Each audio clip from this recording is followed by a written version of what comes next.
Welcome to Hints and Guesses, my podcast, Kent here. Thanks for tuning in. Thanks for listening. Thanks for sharing this podcast and giving it your attention, and it means a lot. And I want to, in some ways, make a follow-up to the last podcast I made, which I called Religious Problems, Religious Medicine, with a question mark. And I think I was hoping to sort of wander out onto some of my own edges when it comes to God and religion and faith and tradition and deconstruction, which is not a word I use all that often, but it's certainly a way of describing a kind of mode that I've been in for who knows how long now. And certain questions that have been plaguing me, about the psyche too, and is it even possible to leave a religion or leave a religious framework? Is it impossible to leave an instinct, which I think the religious impulse is a kind of instinct? And Jung has this great line. He says, you can practice all the yoga you want, but your psyche might be a medieval Christian. And yeah, maybe so. And I don't think you can walk out on the way in which the psyche itself is structured, on the unconscious, on the archetypes, and on the stories and myths that have informed and shaped and challenged humanity. And and even more specifically, my own relationship with Christianity and my own ancestors. My dad was a pastor. My grandfather was a pastor. An uncle was a pastor. I mean, I haven't even looked even further back. It wouldn't surprise me if I come from a whole line of, preachers and pastors and bards and storytellers that come off the coasts of Ireland. And anyway, so I've been just thinking about what is this stream in which I'm kind of flowing, and where's the source here, and also just my own experience with this sort of thinness of contemporary spirituality, a sort of hodgepodge spirituality, a religion of one's own, kind of like altar making of our own, like freestyle effort. And I have felt both the opportunity, the kind of wild contemporary opportunity of such a thing, and also the thinness. And I don't want to end up with a religion of my own tastes and proclivities, is probably the way I would say it. And so this sometimes happens that I make a podcast and I realize I'm just trying to speak to things that are on our minds collectively, although I don't always know that, and so this particular podcast, a lot of stuff got stirred up, and my Patreon site, I have supporters, which I'm very grateful for, chimed in with all kinds of questions and comments and observations. It definitely stirred the pot, and a friend of mine from Animus said, hey, you need to listen to the most recent Emerald podcast, and which is a podcast I really like, and I think it was called Let Us Sing of the Syncretic Gods of Outcasts and Wanderers, how's that for a title? Yeah.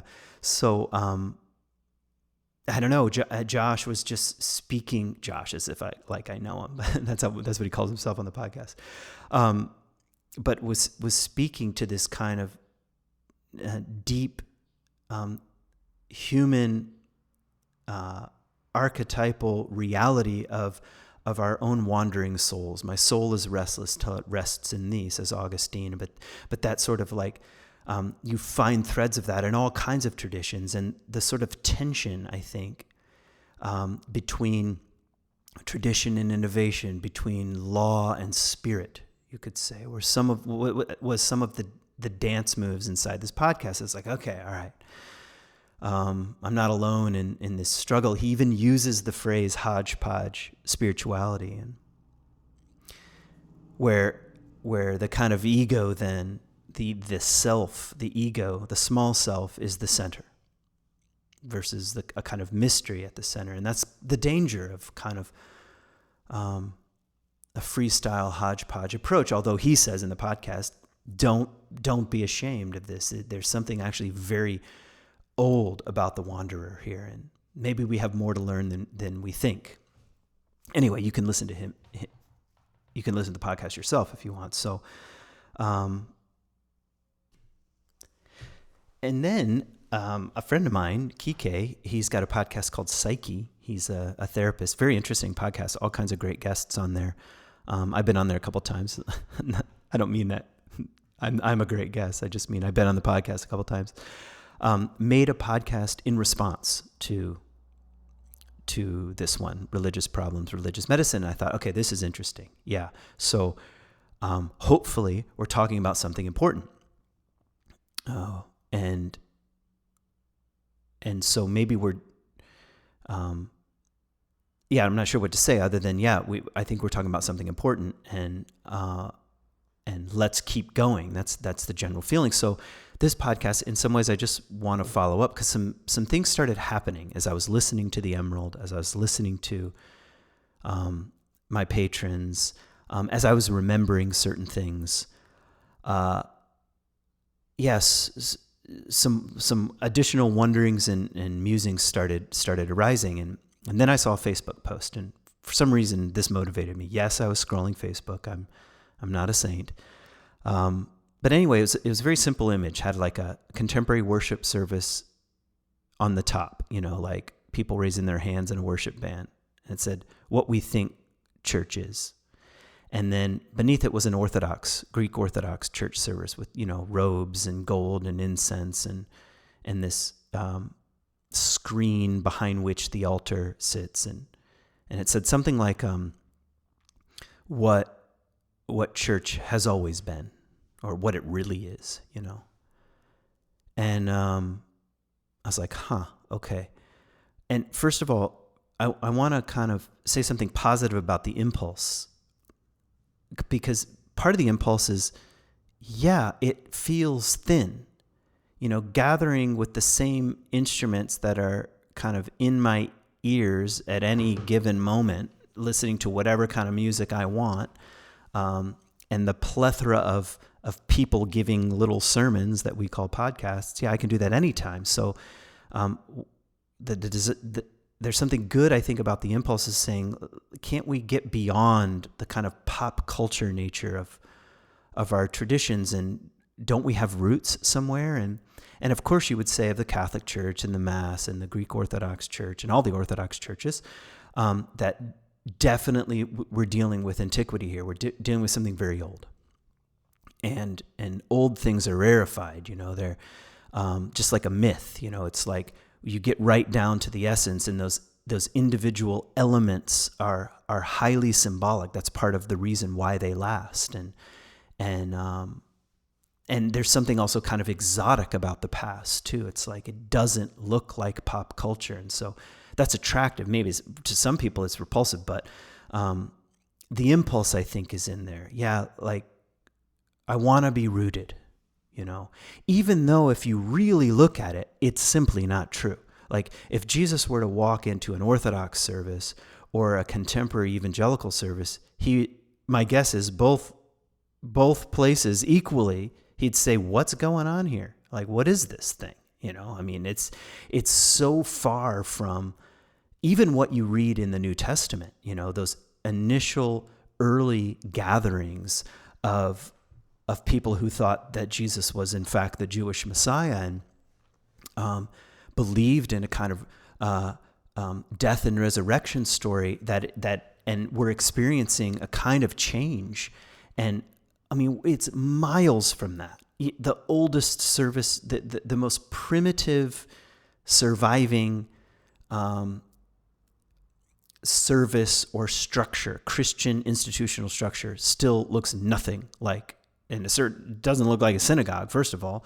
And after all, Jesus was Jewish. So, we have to be honest about that and say, okay, this is what happens. And actually, that's one of the things that Josh was talking about on his podcast, on the Emerald, that no tradition is pure. Even though the left, is very afraid of cultural appropriation. We have to keep things pure, which is another way of saying it's rigid and fixed. And he was challenging that because it's simply not true. Things are just in tension. Yes, there's a place for tradition, for ritual, for slowing things down, for saying no to, or being resistant to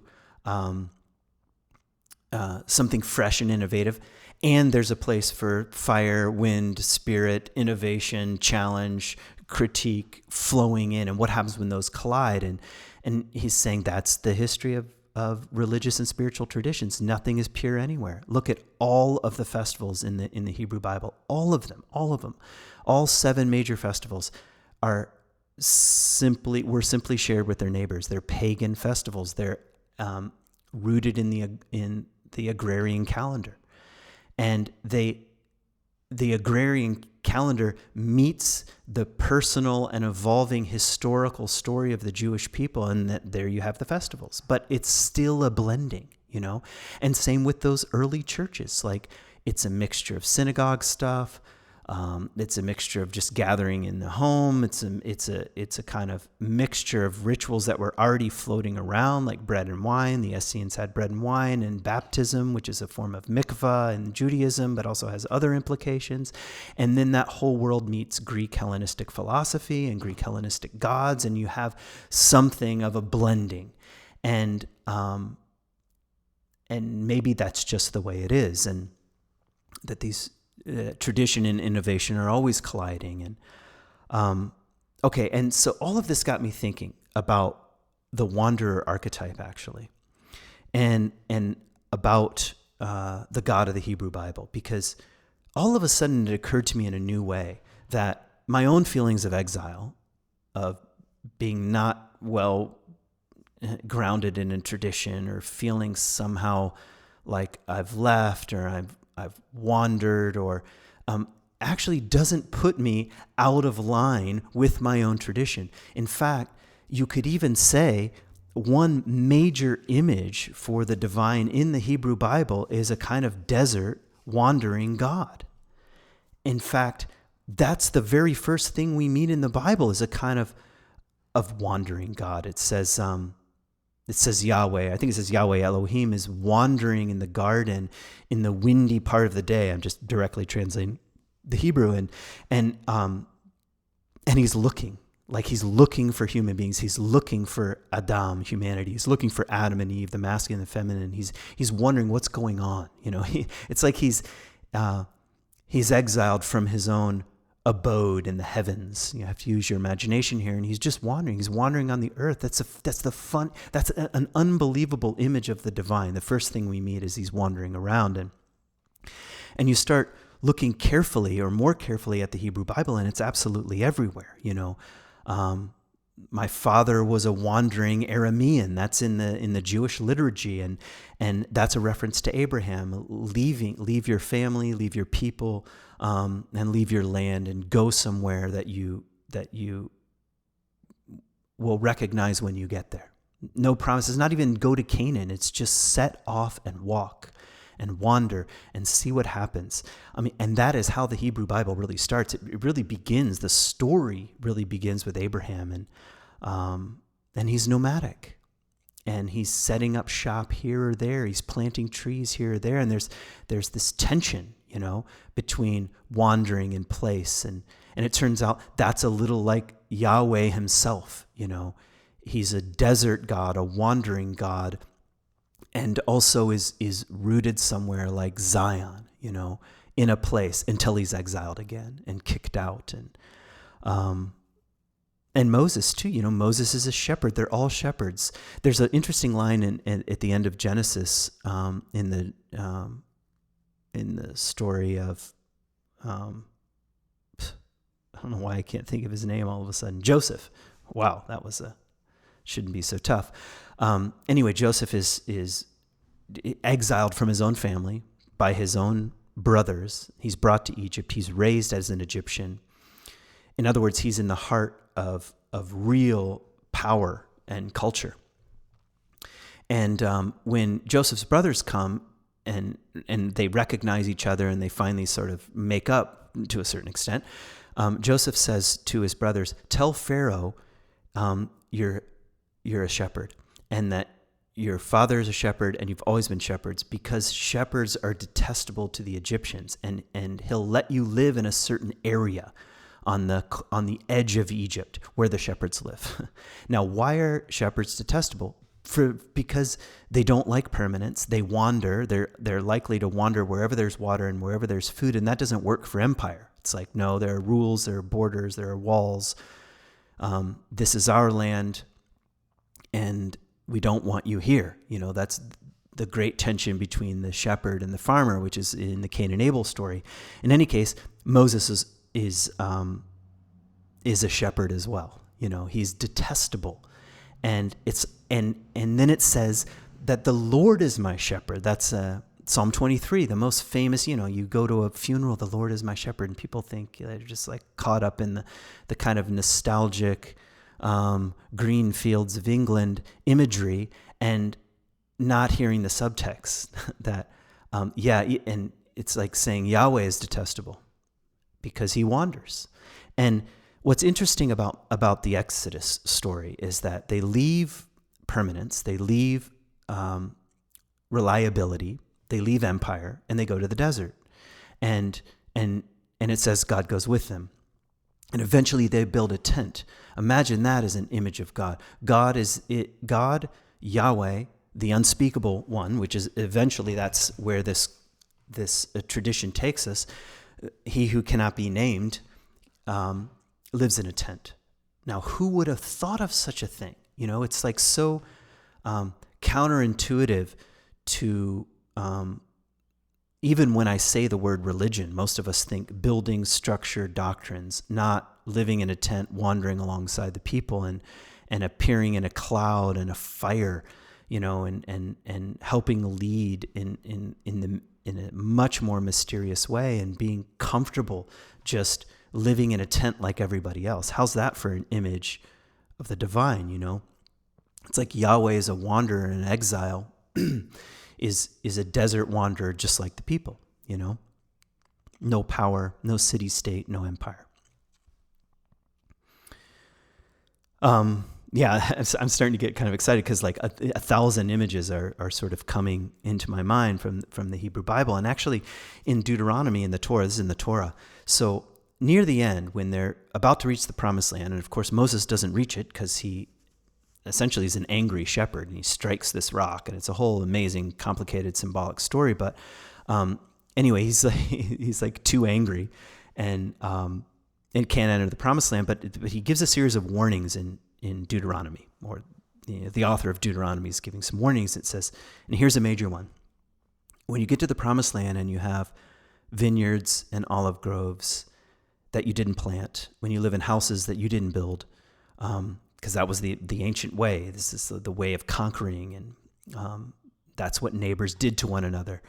And when you get there and your belly is full, you're going to forget. You're going to forget about the desert. You're going to forget that our wedding ceremony, which is an image used by Hosea, the wedding ceremony of the desert, of what happened on Mount Sinai, where I descended in a mysterious cloud and gave you a few hints for how to live.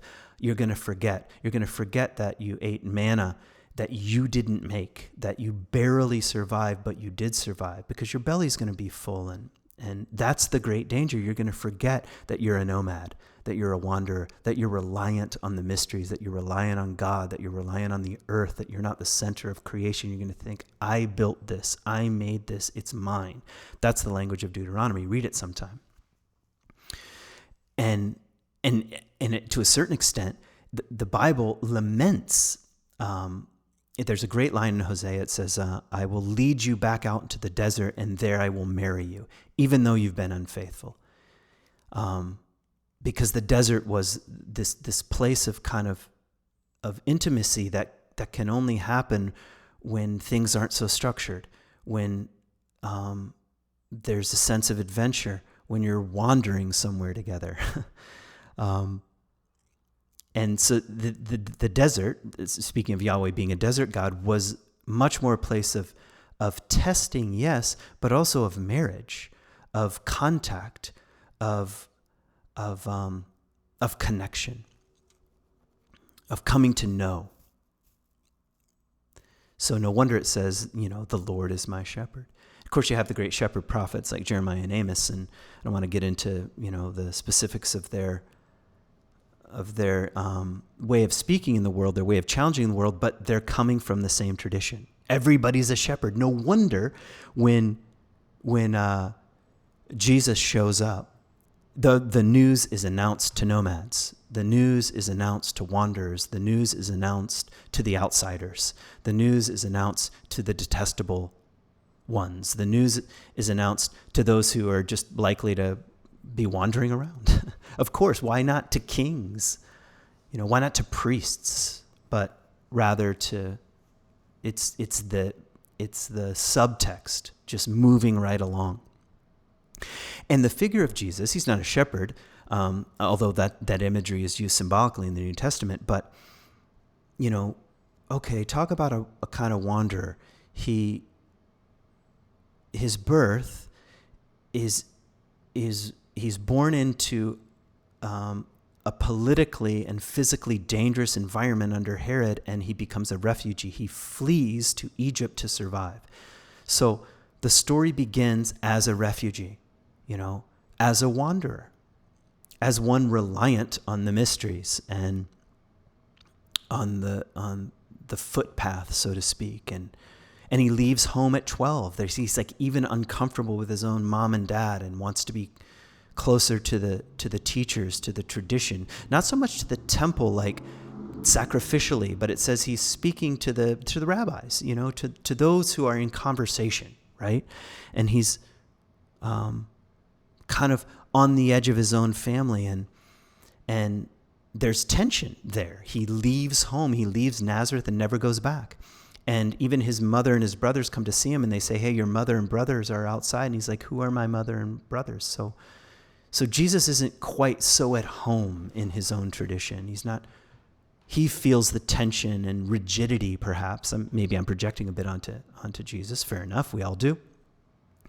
But he's not quite at home, He says, the Son of Man has no place to lay his head. The birds of the air have nests, foxes have holes. The Son of Man, the Son of Humanity, his own self-referential title, has no place to lay his head. And that's the founder, that's the central image of the Christian tradition. We're homeless.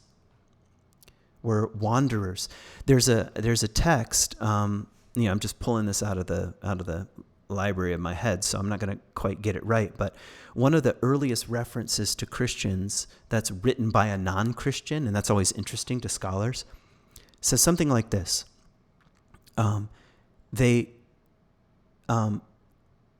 live, okay, I have to get the phrasing right enough, I guess. They're citizens of no country, yet every country can be their fatherland. And that's actually a critique, It's a way of saying they're wanderers. They don't quite fit in. And right at the center, the central image is one that of Christ, of the crucified one, whose inability to play the game ended his life. And we say that's the thing to which we look for redemption, for transformation, for death and resurrection, for renewal, for new life. No wonder Jesus says, if people persecute you, you're blessed, because you're in this tradition. You're in the lineage of feeling a bit like one in exile. And Paul, who probably had much more of an influence on the spread of Christianity than Jesus, he's traveling all around, makes tents. I mean, you can't make this stuff up. He's a tent maker, which means he can travel anywhere he wants, making the very thing, in a sense, from a symbolic point of view, that God initially said, I'll dwell among you in a tent. We call it a tabernacle, but the direct translation is a tent. And he's just and he can go anywhere and live anywhere, and he speaks multiple languages, and he's going around saying this mysterious figure of Christ, who he never met in person, if when confronted by this symbol, because that's what happened to him, when confronted by the power of this image, by the voice, your life will never be the same, and there'll be no Jew, Gentile, slave, or free. So the whole system of insider, outsider, Jew, Gentile, slave, free, male, female. He says somehow there's a kind of mysterious unity at the core. Now that kind of message is attractive. And that's exactly what happened. People from all kinds of traditions, Jews and non-Jews, because that was the major divide, they're attracted. They're attracted to this kind of imagery. Citizens of a kingdom that you can't recognize. That's the language of the New Testament. Bound to nowhere, yet bound together, so no wonder it spread around the world. And I, Christianity, there are lots of things to criticize. One of the things I regularly hear from people is they call it patriarchal and power hungry. And I can agree and give them actual historical examples. But for 300 years, it was a religion of exiles. It was banned in the Roman Empire. No one who was a Christian, I shouldn't say no one. I was going to say no one who's a Christian had any power. That's not exactly true. But it wasn't a religion of power. It was somewhere on the very edges. People were living in their own tents, so to speak, wandering, just like the wandering, nameless one at the very center of the tradition.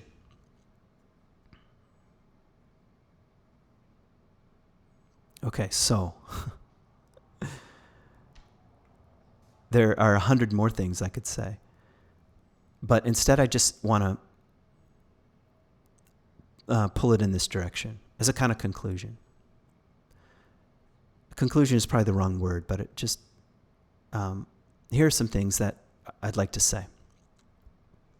Tradition and law, with a capital L, law, and spirit, or logos, eros, fire, have always been in tension. I say logos like Heraclitus, the 5th century philosopher, he said logos was the very the fiery manifestation of being, of becoming, you could say.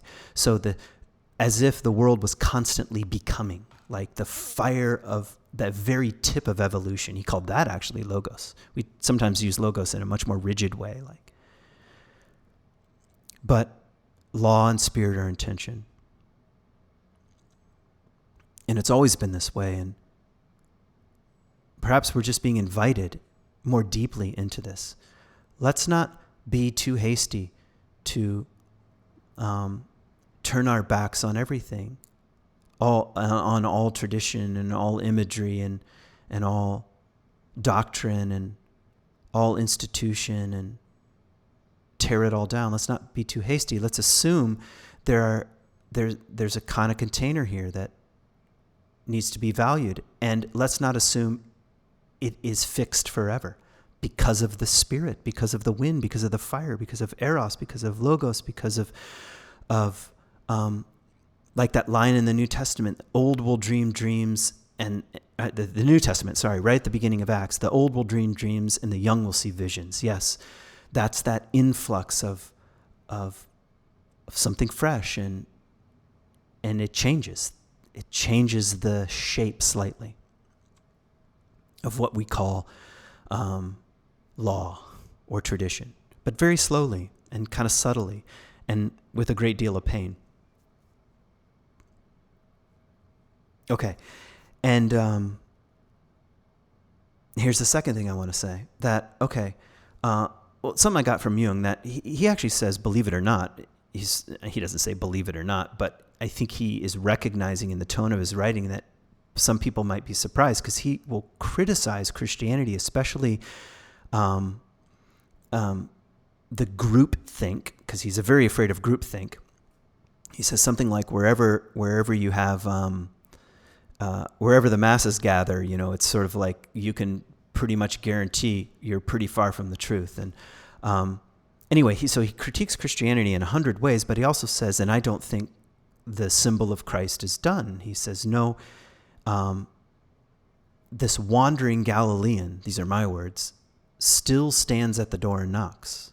Like, still stands and knocks at the door of the church.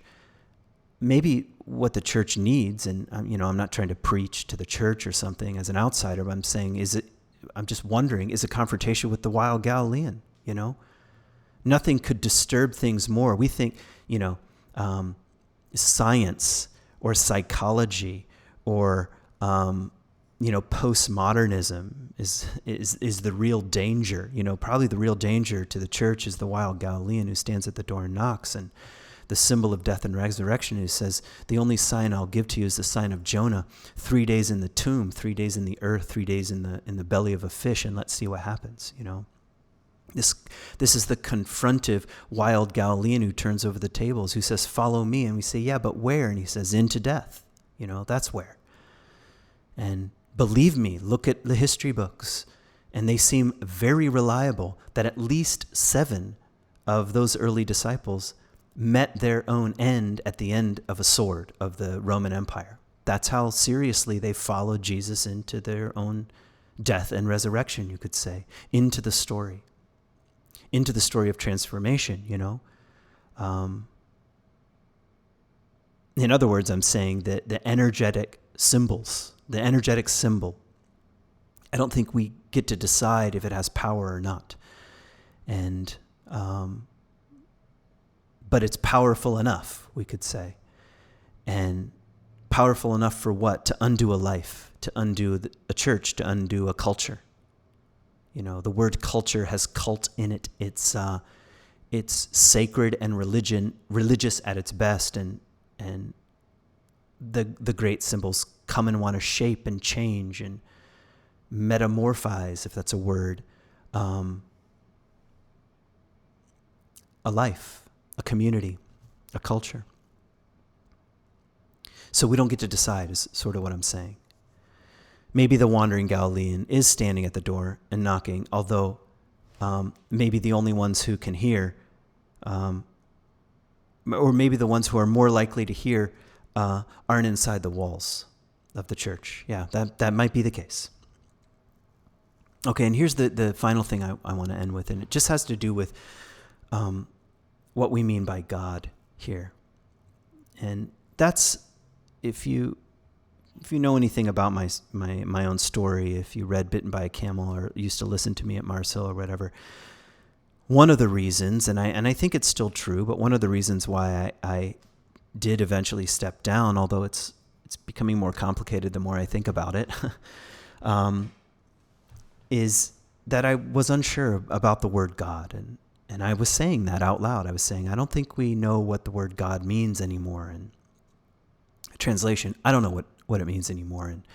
And I'm attracted to this to the unknowing of such a thing. I see it as a potential opening, as a portal, and I'd like to walk through it. I just didn't feel I could do that and be a preacher at the same time. Maybe I was wrong in that sense. Maybe I lacked a certain amount of courage. I don't know, but they seemed at odds. And so I don't know. I kind of wanted to end with something I've used on this podcast before, but it's a quotation from Jung about God. So here's what he says. He says, God is the name by which I designate all things that cross my willful path. So God is the name by which I designate all things which cross my willful path. So here I am, I'm translating, as a little ego going through the world, what I want, what I know, what's mine, what I feel, what I think. And here comes God, the divine, the mystery. That's the language I like. Reality with a capital R. That's Evelyn Underhill's favorite image of God. Comes along and cuts into that, crosses my willful path, and I'm disturbed. He says, that's my name for God. He says, which crosses my path violently and recklessly. I think he's being very provocative. Like, it's not such a gentle thing to have your worldview implode, to have the rug pulled out, to be wandering and minding your own business in the desert, and then to see a tree that's on fire like Moses and have that tree speak to you. That's a violent and reckless confrontation with Moses' own ego. to be minding his own business in Ur of the Chaldeans like Abraham was, and to have some kind of inner pull say, leave it all. Yeah, that's a violent and reckless path. So I'm going to read it again. God is the name by which I designate all things which cross my willful path violently and recklessly, all things which upset my subjective views and change the course of my life for better or worse. See, that's a provocative and I think profound attempt at defining a confrontation with the mystery, with the divine, with the unnameable and unknown. That somehow it crosses our path from time to time. I can't think of anything more important for contemporary culture than to have our subjective views and plans and intentions rocked. All things which upset my subjective view, plans and intentions, and change the course of my life for better or worse. Yeah, we could use some of that, which is why, in a sense, I'm still arguing for a relationship with the sacred, for a religious life, for a kind of orientation that turns toward the possibility of a great mystery changing the course of our life, upsetting our subjective views, disturbing our plans and intentions, dropping us off into the unknown, and as a kind of great adventure. It's not to say love isn't present. That sounds like a very unloving phrase. I mean, if we trust the mystics, across the board, Christians and non-Christian mystics, they also say something of the absolute has the flavor of love. So as much as it might hurt, and as much as we might fall and trip and stumble, at least the mystics say to a certain extent, this mysterious being, non-being is also love.